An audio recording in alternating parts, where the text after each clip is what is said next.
Viewers কেমন আছেন সবাই? আশা করছি ভালো আছেন, সুস্থ আছেন। আজকে আমি আপনাদের জন্য নিয়ে এসেছি জিরা পোলাও রেসিপি। জিরা পোলাও হচ্ছে অন্যান্য পোলাওয়ের মতোই, কিন্তু জাস্ট জিরার ফ্লেভারটা একটু বেশি থাকবে। এটা কিন্তু খেতে খুবই মজা।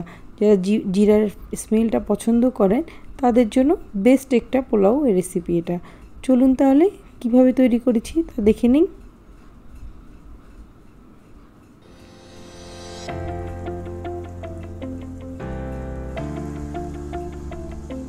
আমি এখানে একটি পাত্র নিয়ে নিয়েছি এবং এর মধ্যে দিয়ে দিচ্ছি ঘি।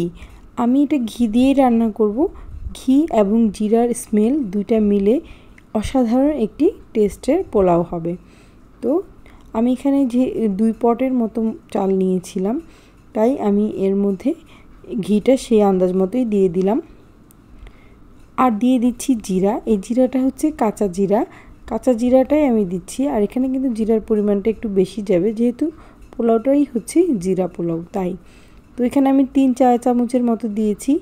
দিয়ে ঘিটার মধ্যে একটু ভেজে নিচ্ছি। পোলাও তো আমার এমনিতেই ফেভারিট, তার মধ্যে এই জিরা পোলাওটা আমার কাছে খুবই ভালো লাগে। তো এর মধ্যে আমি এলাচি দারচিনি দিয়ে দিচ্ছি, অল্প এক দুটো করে দিয়ে দিলাম। তো ওগুলোকে একটু ভেজে নিচ্ছি।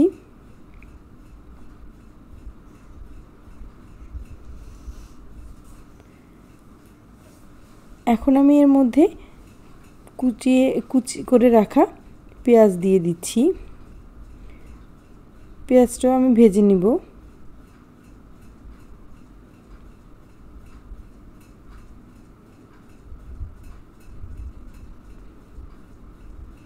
পেঁয়াজটা যখন একটু লাল লাল হয়ে আসবে, তখন আমি এর মধ্যে চাল দিয়ে দিব। এখানে আমার 2 পট মানে প্রায় হাফ কেজির মতো চাল নিয়েছিলাম। চালটাকে আমি ভিজিয়ে রেখেছিলাম, ধুয়ে ওইভাবেই একটা ছাঁকনির মধ্যে রেখে দিয়েছিলাম।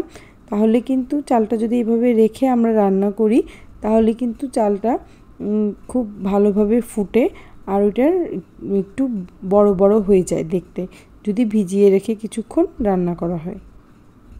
তো চালটাকে আমি খুব ভালোভাবে একটু নেড়েচেড়ে দিলাম। আর এখন এর মধ্যে লবণ দিয়ে দিচ্ছি।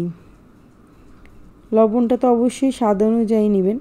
যেহেতু আমি এখানে হাফ কেজির মতো চাল নিয়েছি, তাই আমি এখানে 1 পরিমাণ পানি দিয়ে দিলাম।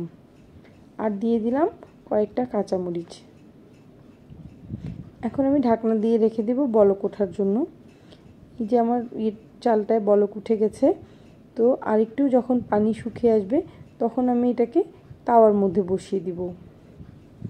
তাওয়ার মধ্যে বসিয়ে দিলে একদমই নিশ্চিন্তে থাকা যায়, কোনো রকম লেগে যাওয়ার ভয় থাকে না। এই যে দেখুন কি সুন্দর ঝরঝরে একটি পোলাও হয়ে গেছে। আর এটার স্মেলটা আমি যদি আপনাদেরকে দিতে পারতাম, তাহলে আপনারা বুঝতে পারতেন যে কতটা সুন্দর স্মেল বের হয়েছে। আর খেতে তো হয়েছে অসাধারণ। তো সবাই ভালো থাকবেন, সুস্থ থাকবেন এবং আমার চ্যানেলটাকে সাবস্ক্রাইব করে আমার সাথেই থাকবেন এবং বেল আইকনটিকে অবশ্যই প্রেস করে রাখবেন, যাতে এরকম নতুন ভিডিও আসলে আপনারা সাথে সাথে দেখতে পারেন। ধন্যবাদ। আসসালামু আলাইকুম।